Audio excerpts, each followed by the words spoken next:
Okay. I'm Ayola Amali. I'm a lawyer, a certified mediator, an arbitrator, a peace builder, and a poet. I was trained as a lawyer. I have my first degree in law, and I have masters in law, and I also have degrees in alternative dispute resolution, and I'm a certified mediator and arbitrator. I've been working as a lawyer for over 20 years, and I lecture law in the university. Presently, I'm lecturing at Wisconsin International University, Faculty of Law. As a peace builder, I've been a peace builder for over a decade. I've been working for the cause of peace in the world. And peace building means so much to me. It explains why most of my poems, as a poet, most of my poems are centered on peace. Because I believe we should sow the seeds of peace, and we should all grow into peace. Because the world is in turmoil, the world needs peace badly. And we can only sow that within us and spread it out. Peace means so much to me. Poetry came into my life at a very young age. I started out as a poet right from when I was in the primary school. I used to write poems and send to my dad, who used to stick it by his office board, very close to him, because he cherished what I write, and his friends used to laugh at him that, what is this about? And he would say, this is from my darling. So that was how I started my poetry. And I believe that it's a medium that you can let out what you have within you. And it means so much to me to write in verse.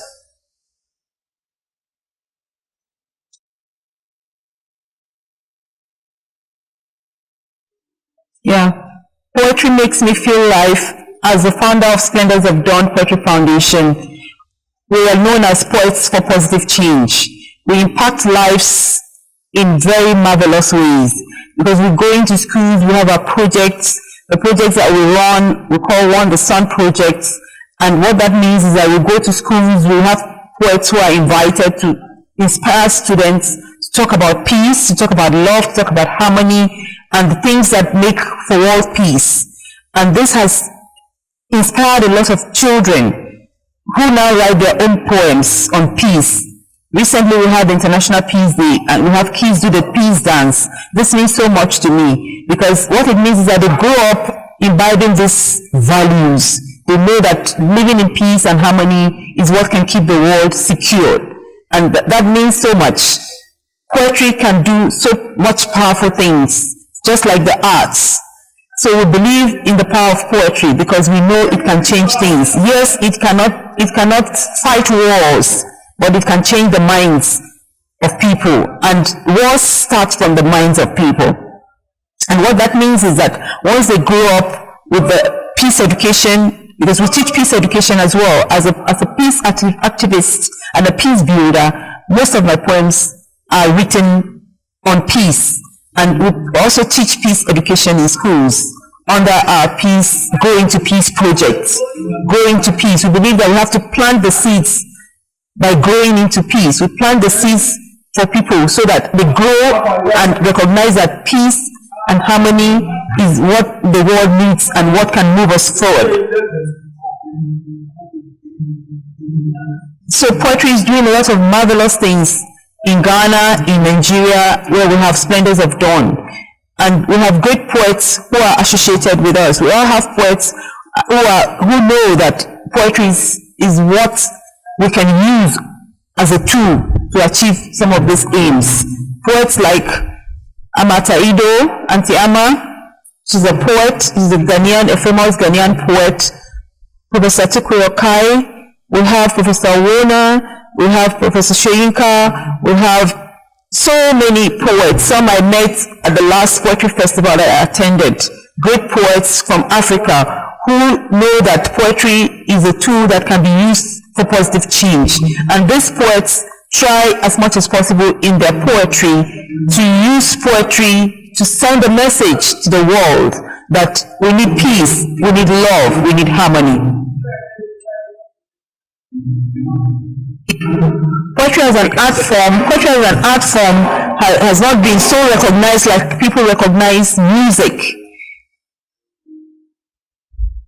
Because music yes, music is is a food for the soul. Poetry is the food for the soul more than music, because the root of music is mostly poetry. So poetry is very powerful. We should recognize the power of poetry and use it efficiently.